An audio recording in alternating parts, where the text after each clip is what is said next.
So in yesterday's video, we talked about the potential bad news when it came to Zay Flowers possibly missing this upcoming game against the Buffalo Bills. The reason we say potential and possibly is because he has not been ruled out of this game. And yeah, Ian Rappaport did say that he has an outside chance to play in the divisional round if the Baltimore Ravens were to make it there. And of course, they did. So that's great news in itself. But an outside chance is still a chance. So it could still end up happening. What I'm hoping happens today, I'm hoping we get a report from one of the Ravens beat writers that says, oh, Zay Flowers, he was off on the side field jogging, because what that means is that a player is not only close to returning to practice, but they're close to returning to in-game action. So that's what I'm hoping for that we get today, but I'm not going to get my hopes up, and we will see when we see.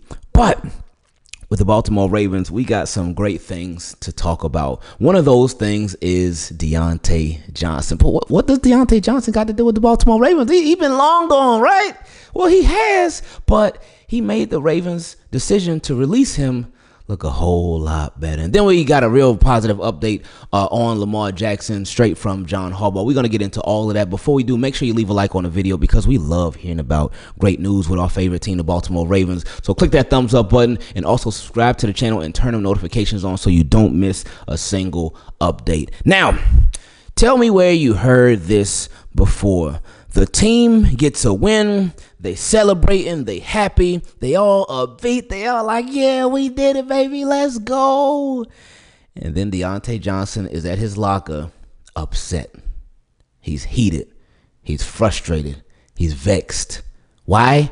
Because he doesn't feel like he got enough targets. Let's read the story. It says the Houston Texans on Tuesday, they waived wide receiver Diontae Johnson. So the Texans, they cut him too. The Baltimore Ravens, they cut him a little over a month ago. Now the Texans are doing the same thing. But why? It says they cut him as they prepare for their divisional round playoff game on Saturday against the Kansas City Chiefs. Following the Texans' wild card playoff victory over the Los Angeles Chargers on Saturday, Diontae Johnson was visibly upset in the locker room. He was fully dressed, sitting at his locker, staring in frustration because of a lack of playing time and targets. Running back Joe Mixon and linebacker Azeez Al-Shaair tried to comfort and encourage him.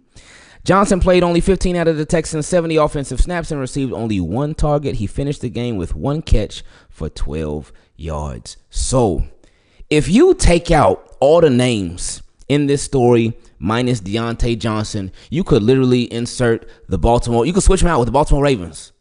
And insert the Baltimore Ravens for Los Angeles Chargers, for the Houston Texans, because the Baltimore Ravens, they got to win.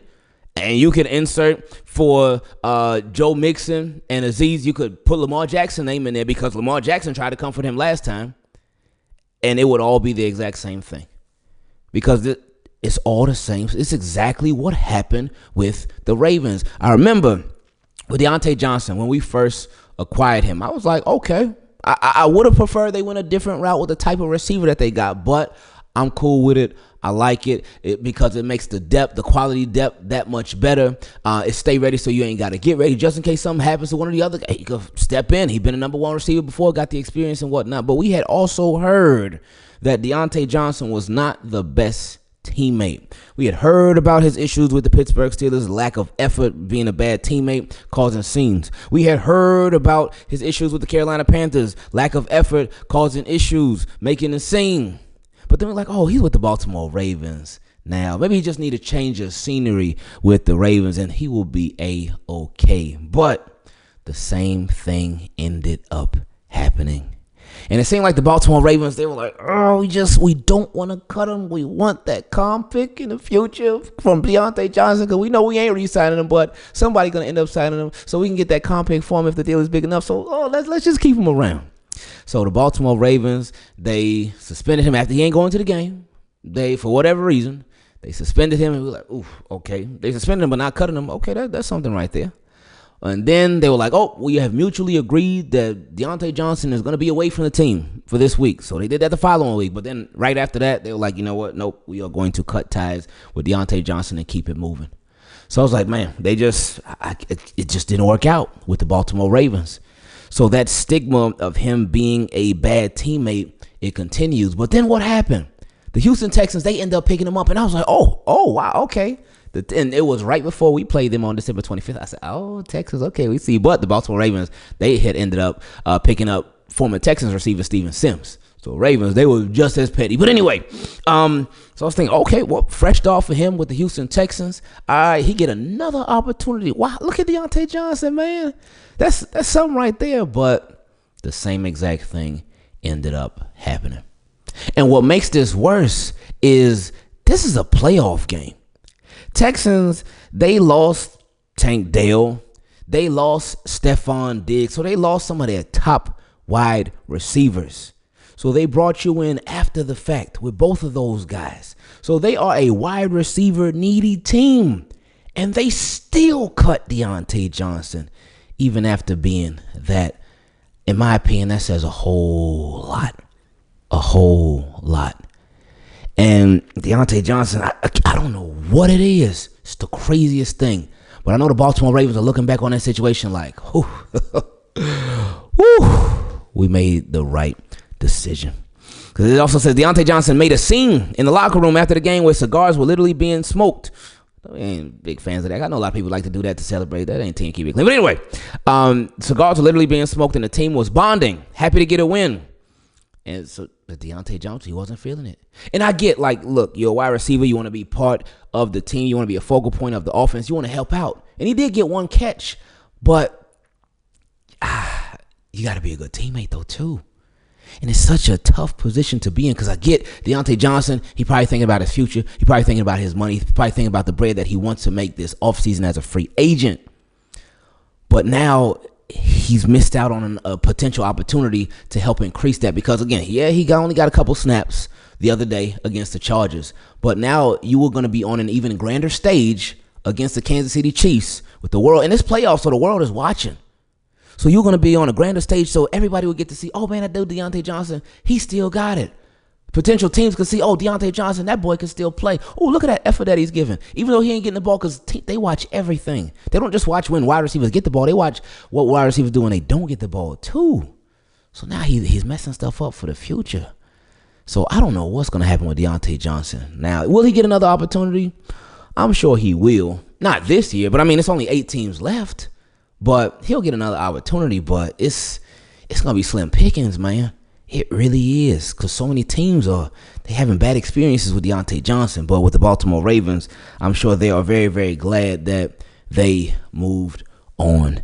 Now, in other great news for the Baltimore Ravens, John Harbaugh, he talked about Lamar Jackson. We remember in the game the other day, Lamar Jackson, he got kneed in the back, and you could see when he came to the huddle, boy, that boy was hurting. He was in some pain. And they were saying that, Lamar Jackson, he had a heating pad around his abdomen, and around his back and around his waist to try to help out. They were saying that the commentators were saying that he was injured and whatnot. But Lamar Jackson, of course, he continued to play and he continued to run too. So Lamar Jackson, he seemed to be just fine. But we knew that the game was very, very cold. So the game is being very, very cold, then those elements, they make everything hurt that much more, especially in a physical game against the Pittsburgh Steelers. Like, ooh. But Lamar Jackson, he finished the game. So a lot of people were wondering, oh, man, is Lamar Jackson going to miss practice this week at all? Is Lamar Jackson going to take maybe a rest day like he has in the past before? And it happened a couple of times. I remember after the Chiefs game in week 1. He had missed at least a day of practice ahead of that Raiders game. And I know there was another game where the same thing ended up happening. But John Harbaugh let us know, like, nope, we do not anticipate Lamar Jackson missing any practice time this week. And that is a great thing. But, I mean, especially now, like, obviously Lamar Jackson knows the offense. Obviously Lamar Jackson is the offense. He knows the ins and outs of everything that has to go down under Todd Monken and his Baltimore Ravens scheme. But even with all that being said, Baltimore Ravens, they need all the practice that they can possibly get, especially with this being playoffs, baby. Like, we ain't got no time to miss practices. We ain't got no time to miss X, Y, and Z, because this is it, man. Every single second of every single practice, it matters that much more because you want to implement everything in your power. You want to understand everything in your power that you can in order to be successful against these Buffalo Bills, because they are a tough team. Yes, we know we whooped them in week 4, 35-10. We know, like, they ran all over them Buffalo Bills. And hey, we hope that they do the same thing. But while this is a different Baltimore Ravens team, this is a much different Buffalo Bills team as well. So I am very, very happy that Lamar Jackson is supposed to be practicing every day this week. We look forward to potentially hearing from him today, maybe. Because in the presser after practice, they usually on Wednesday, it's usually Lamar Jackson, maybe Kyle Hamilton, maybe Roquan Smith, maybe Matt Abige, maybe Kyle Vanaut. We'll see. But Lamar Jackson usually speaks on Wednesday, so it's going to be nice to hear from him, just hear his mentality going into this game against the Buffalo Bills. I mean, we already know what it is. We already know he's hungry. We already know that, like, he don't care about none of the other stuff that's going on. All he want to do is win, and that's it. But obviously, winning is a lot easier for the Baltimore Ravens when Lamar Jackson is not only playing but practicing as well, because he obviously makes them such a better team. He makes them a team. He ain't the end-all, be-all. He ain't the only person on the team, obviously. It's a bunch of other guys that help make this ship go. But Lamar Jackson, of course, y'all know what he does for this team. That cannot be denied. So Lamar Jackson being healthy, being a full go at practice, that's going to be a beautiful thing to see. Hey, let's hope that Zay Flowers can get out there too, though. So now we reach my favorite part of these videos, where we get to feature your questions. If you would like to take part in it, you can send an email to teamkeepitclean@gmail.com or for the Team Keep It Clean patrons. And if you would like to join them and become one, you can go to patreon.com/Ingravenvids.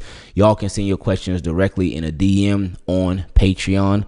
Or if you would like to send it in a different way, you can send it to our shipping address. It is down below in the description. Team Keep It Clean. I love y'all. Shout out to all the Team Keep It Clean channel members. We got plenty of questions that we got to answer, so let's get straight into it. But before we do, y'all remember we in playoff season, right? So make sure you hit up Heart of the City and you get your playoffs hoodie repping our Baltimore Ravens. When you go to Heart of the City's website, which is down below in the description, make sure you use code Ingraven25 so you can get 25% off an already great price for a phenomenal hoodie. So hit up Heart of the City, tell them that we sent you, and use code Ingraven25, and that'll really tell them that we sent you. First question came from a Team Keep It Clean patron, my guy Tommy. He said, yo, Ingraven, this ain't really a question for the show as it is a bit brief, but what do you think about Diontae Johnson already being cut from the Texans? This man has gone and lost his mind. He got kicked off of 2 divisional playoff teams and now sitting on the couch doing nothing in 1 month because he wants the world to revolve around him and his mid abilities. I can't call a professional football player mid because these guys are in the NFL. And Diontae Johnson, he has made a lot of plays in the NFL, so I cannot call him mid. But everything that's been happening with him is just, it's been crazy. It's been crazy to see, but it's just been so consistent. So at this point now, all the labels that have been put on him as being a bad teammate, like, is it true? I can't fight against it because the same thing just keeps on happening over and over and over. Hopefully for his sake, though, whatever's going on, because maybe we don't know. Maybe there's something else that's happening that's just causing issues with him. Maybe he's dealing with something else that we have just no clue about. So hopefully, whatever it is, it can get rectified quick. Next question came from our guy Lucas. He said, "Hey, Ingraven, hope all is well. After seeing that Diontae Johnson was cut again by the Texans for throwing a fit about his touches again, it seems like he wants to be a #1 target, not just receiver. And the only teams that need I can think of is the Patriots, and I don't think they'll want that to develop a young quarterback. And with 4 teams getting rid of him over a 10-month span, do you think he has a future in the NFL? And it might be obvious what I'm about to say, but like Diontae Johnson time with the NFL and the Bills on Sunday, I'm out." That's brutal. But yeah, I do think he'll definitely get another chance because at least what I am glad about with this story is that we're not talking about him getting cut for a lot of other reasons, because we see so many really bad stories, even the NFL alone, with players getting cut for a lot of other stuff. But so with it being this, okay, cool. But when you have talent, and I know there's going to be somebody, oh, what talent does it? When you have talent, teams they'll take a risk on you. They'll take an opportunity on you if they think, oh, this dude, even though he got these issues, they will still take a risk on you. So I think there will be a team that still ends up taking a chance on Diontae Johnson, but whatever they pay, it's going to be super, super, super extremely low risk. So if something like this does happen again, then they just cut ties. Next question came from my guy Kenny T, who's also Team Keep It Clean patron. I appreciate you, my friend. He said, what's going on, my brother? How's the fam? Got a short one for you today with the news of Zay possibly being out for the game against the Buffalo Bills, in which I hope he can go. We all do, my friend. He said, we already know we're going to run the ball like we did in week 4, but how do you feel about Steven Sims playing that motion jet sweep guy? I was surprised by it, really. I was shocked because I'm like, Steven Sims is out on offense? Like, in front of, well, not necessarily in front of, but he was just that motion jet sweep guy like you mentioned. But over Tylan Wallace, over Tez Walker, and maybe he was in front of those guys in that role because he's shiftier than them. Because obviously him being a punt returner, like, you need to be shifty as a punt. Well, you don't necessarily have to be, but he is. So maybe that's why they were like, you know what? The closest thing to Zay Flowers that we got on our active roster, shifty-wise, agility-wise, is Steven Sims. So we'll put him in that role. So, hey, it worked. So I guess they're going to continue it if Zay Flowers is a no-go. Hopefully he is, though. He said, I've noticed that plays a huge factor when running the ball and could potentially open up a lot with doing the jet sweeps. Sims has the speed to get to the edge quickly and make an impact. Tell me what you think. Continued prayers for those affected by the wildfires in L.A. And just like the Bills, when we move on to the AFC Championship, I'm out. He also said, one other thing. Saw this on X the other day. Tell me how you feel about this. Matt Milano on 95.7 The Fan this afternoon. He said, Lamar's having an okay year, but honestly, we don't fear him. Our plan for Sunday is to make him drop back and beat us from the pocket with his arm. If you limit his mobility, he's no better than a quarterback like Deshaun Watson. That's got to be a fake quote. That's got to be fake. I don't believe that an NFL player, I don't care if he played for the Bills or not, that said that's got to be fake. So I'm hoping that maybe you saw something on Twitter that was not real at all. If any of y'all can confirm if that was real or not, I'm going to look it up myself too, but that's got to be fake, right? Next question also from a Team Keep It Clean patron, my guy Martin. He said, after watching Ardarius Washington play this, can you believe we had this guy on the practice squad at times in his career? Or I think even he might have been waived at one point. Maybe I'm wrong on that one, but I think he was. But I'm glad he is showing the world that sometimes all a player needs is opportunity. That's real. It really is.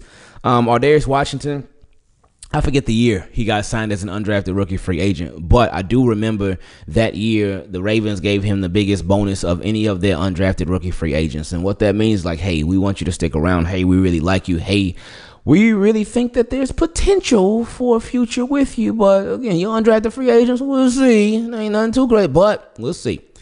And Ardarius Washington, he would get hurt year in, year out, and it would be unfortunate. Because when we did see him play, it was like, hold up, hey, this dude could play. This dude could ball. He's smaller, but he could do some things. And then he got his opportunity, never looked back, and he just been killing it ever since. So we're real happy for Ardarius Washington, and we know that he just, we see it. We see it well. He does every single week, every single game, continuing to make impact plays. Next question came from another Team Keep It Clean patron, my guy Derrick. He said, Ingraven, how's it going, my brother? Hope you and the wife and the kids are doing great as well as the dogs. Appreciate you, Derrick. He said, I got the perfect nickname for Derrick Curry, and I'm about to get a little nostalgic. Remember that show, Teen Titans? I do remember it. I never watched it. I know my son, he watched it a little bit. But anyway, he said, well, Derrick, another new nickname is Cyborg. Think about it. He's big, physical, just like Cyborg, and Cyborg was a high school football player in his backstory. What do you think? Okay, that's the black guy from the show that's like half human and half robot, right? Well, half cyborg, I believe. So, yeah, hey, whatever his nickname is, just run through the Bills. That's it. I don't care what they call you, Derrick Henry. They're going to call you the king. They're going to call you Cyborg. Just make sure at the end of the game, they call you a winner. Next question came from another patron, my guy Nova. He said, hey, Ingraven over here again with more questions I'd love to hear your perspectives on. Then I'm calling it now, 2025. You're hitting 100K. And I'm calling the flood of subscribers once we win the Super Bowl this year. I ain't gonna complain. If that happens, that'd be great. I would love it. But he said, love the content as always and hope you and the fam are good as well as the rest of the team. Keep it clean. And thoughts and prayers for those in LA dealing with this tragedy. FYI, this is a short message in comparison to how much I usually say, LOL. So let me get into some thoughts. Ooh, you still got a lot to say. Anyway, he said, first question is, we have seen the change in our team after the bye, and we aren't And we aren't any more games, so it made me think what changed. And it hit me. Lamar's mom and that cuss out in that game after we lost to the Eagles. And since then, Lamar has been more of a monster, and we love it. So the question is, if she lit that flame in our QB, should she be in the locker room giving halftime speeches so she can do the same for everyone? LOL. Just a thought. But I mean, if her making Lamar lock in and play to his ability, it can't hurt to try to do the same thing with the other team members. Your thoughts? Hey, if she want to come through and they want to give her a job as an assistant head coach, by all means, let it happen, man. He said, second question is more perspective, but hear me out. Todd has been a revelation to our offense, and we love it and have been loving the results. But after this wild card weekend, it makes me think of how limited we had been for years with Mr. Greg Roman as our offensive coordinator. The Chargers were thumped heavy by the Texans, a team we thumped on at Christmas Day. And while I didn't see that coming, I could only wonder how much more we could have accomplished throughout the years if we made the switch sooner. Yes, I agree. We've been saying the same exact thing for years. I feel like the Ravens held on to Greg Roman for way too long, but they finally moved on. Anyway, he said, what's even funnier is the similarities between our playoff game in 2019 and the game we saw the LA Chargers lose on Saturday. All-time talent QB, running backs that are capable of making plays. They have only played under your offense, by the way. One good wide receiver and a bunch of question marks, an O-line that run blocks well, a defense that was statistically the best in points allowed, which feeds into your run game, and a Harbaugh leading the way. Oh, and can't forget the first round exit because the offense couldn't score when they needed to. Coincidence? Your thoughts? It was just ugly. It was really, really ugly to see. And it was just surprising. Like you said, it was surprising. I expected the Chargers to take care of the Texans. I expected the Chargers to handily take care of the Texans, and it went the exact opposite of that. So, again, Greg Roman's track record. Anyway, he said, last one for me. So I know you don't care who we play, and I have to guess we beat the Bills and Chiefs to make it to New Orleans. But my question is, who do you prefer on the NFC side to come lose in the Super Bowl? Again, I mean, you already answered the question. I don't care. As long as Ravens are there. That's it. As long as Ravens make it there and win, that's all I care about. He said, we have played all 4 remaining teams this year or last year. Me, I'm vexed because I want the get back versus the Eagles, but this in turn would mean the Eagles make the Super Bowl, and nobody outside West Pennsylvania wants that. LOL. Other hand, I think Detroit will provide the best challenge and would love for them to finally get there, even though they're going back to the D with an L. LOL. Your thoughts? Yeah, I mean, we all wanted the Ravens and the Lions, Baltimore versus Detroit Super Bowl last year, so why not make it happen in 2025? Next question came from Recon. He said, hey, sir, I pray all is well. Sending this while deployed overseas. LOL. He said, hashtag military team, keep it clean family. He said, I could be tripping, but just watch the recent video of Hard Knocks. You know, I still have not watched a single episode of that yet at all. I see little clips of it here and there, but I haven't watched it. Anyway, he said this year the Ravens are the last team in the playoffs. We played the Steelers in a wild card to make this episode more interesting. It's no way HBO would invest into a first-time ever division team series and not to gain more profit, especially off a huge stage like the Super Bowl. Who wouldn't want to see the Ravens preparing for the Super Bowl and players' live reactions throughout the game? It will be a Lamar and the Ravens movie for all the haters to watch during the offseason. LOL. Every time someone like Stephen A., Shay, or whoever else running their mouth, we can just play the movie of Lamar and the Ravens winning the Super Bowl. LMAO. Hey, I don't know how long Hard Knocks runs for. I thought it was just for like the last quarter of the regular season, but if they got the playoffs in it too, I don't know what the schedule is for it. I don't know how long it's going for. So, hey, I ain't gonna play it anyway. He said also the 12 years, New Orleans, Jacoby number 12. Joe D. Ravens lost in the AFC Championship last year to the Chiefs, the NFL New Patriots. This year, we beat the Chiefs. JT retires after the season after winning the Super Bowl. 28-year-old QB and probably many more. What are your thoughts? Yeah, I mean, it all makes sense, my friend. It all makes sense, my friend. So, Ravens just get it done. Get it done. And make history repeat itself. Believe in Harbaugh. Next question came from my guy Maceo. He said, what's up? And I hope all is well with you and your family. I watched your channel heavily last year and has been entertaining. Keep it up. Hey, appreciate you. Thank you, man. He said, just wanted to share a few thoughts before the game. Apologies for the length, but I feel strongly about these points. All right, here we go. He said, first off, I think people need to lay off Coach John H. He's the only coach who truly gets Lamar's unique talents. He even spoke with Bobby Petrino to better understand Lamar's game. Sure, there are areas of coaching that could be improved, but Coach John Harbaugh is a proven leader, and Lamar's growth under his guidance speak for itself. Now, parts of what you said I do agree with because you talked about Lamar's growth under John Harbaugh's guidance speaks for itself. Yes, John Harbaugh is a proven leader. Yes, he even spoke with Bobby Petrino to better understand Lamar's game. Yes, but when you say he's the only coach who truly gets Lamar's unique talents, I think you got to put an asterisk on that because the Ravens, not even just the Ravens, but there could be other coaches too who could truly understand Lamar Jackson's unique talents, especially if they had spent, 7 years with him. So they will definitely be able to understand Lamar's talents too. But with John Harbaugh, he's the only coach in the NFL that has coached Lamar Jackson though. So that's like, I can't really take away from other coaches. Now, shout out to John Harbaugh now.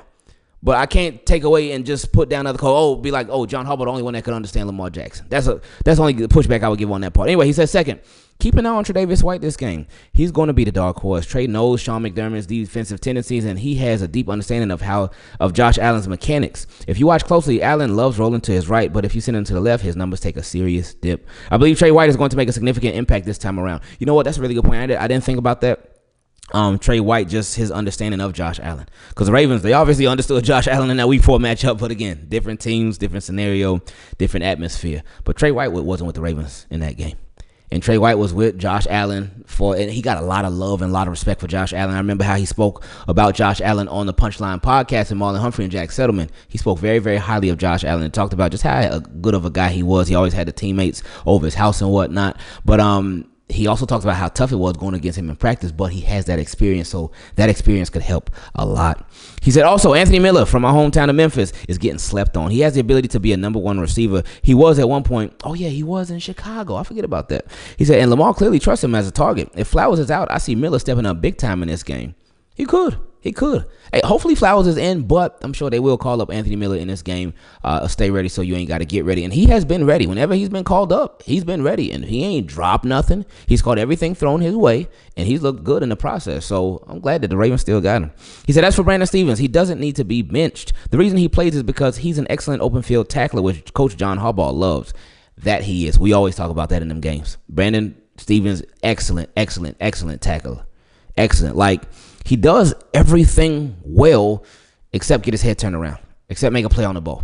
But he does everything he does so well, and he ain't afraid to get physical. But anyway, he said, while he may not always get his head around in coverage, sticky defense still forces QBs to make contested throws. I played corner in college, and when the defensive line is getting pressure, it makes those difficult throws almost impossible. Last year, Stevens looked so great because the defensive line was elite. But this season, QBs have more time to target him.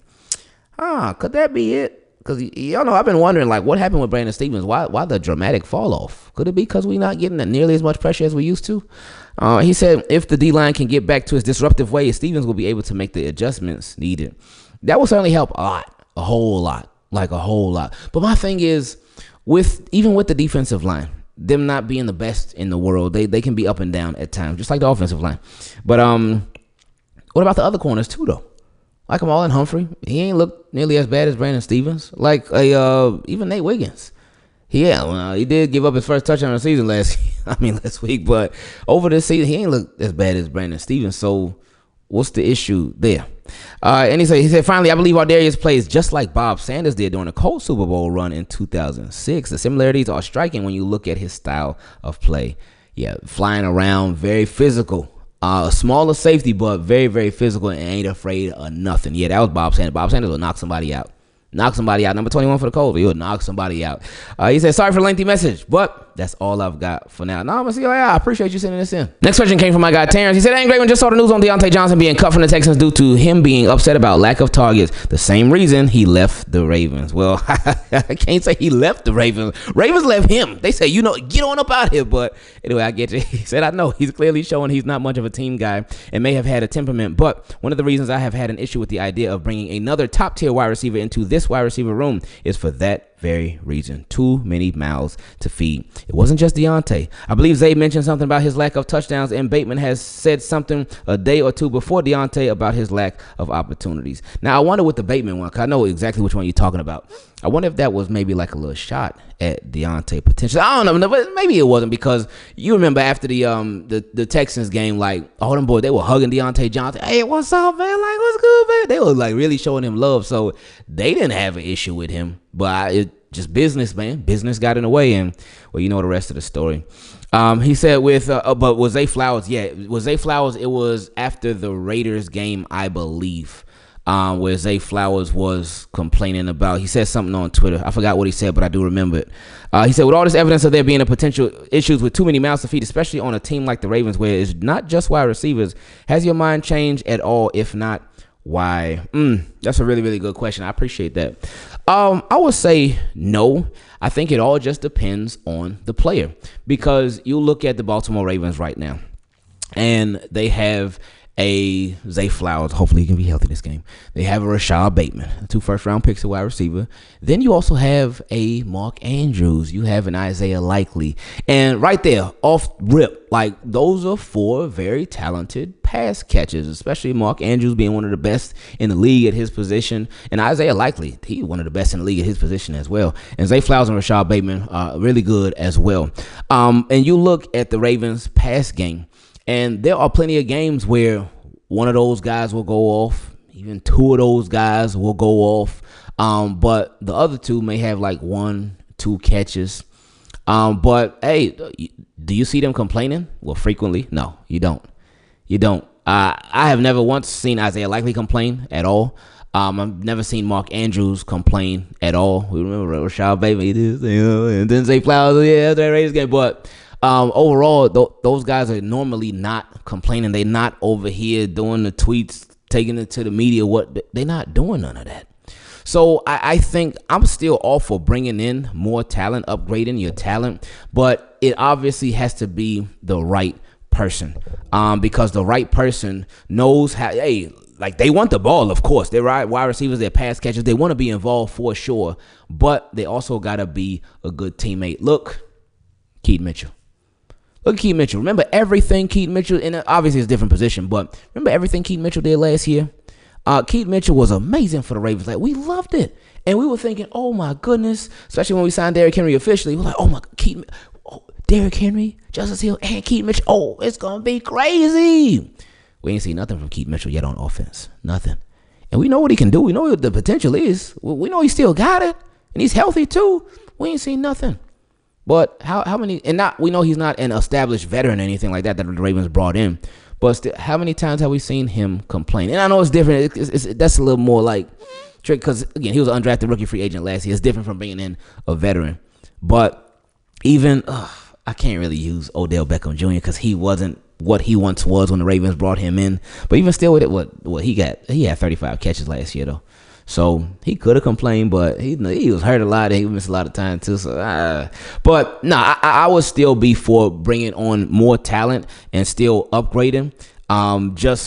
It just got to be the right person and the right teammate.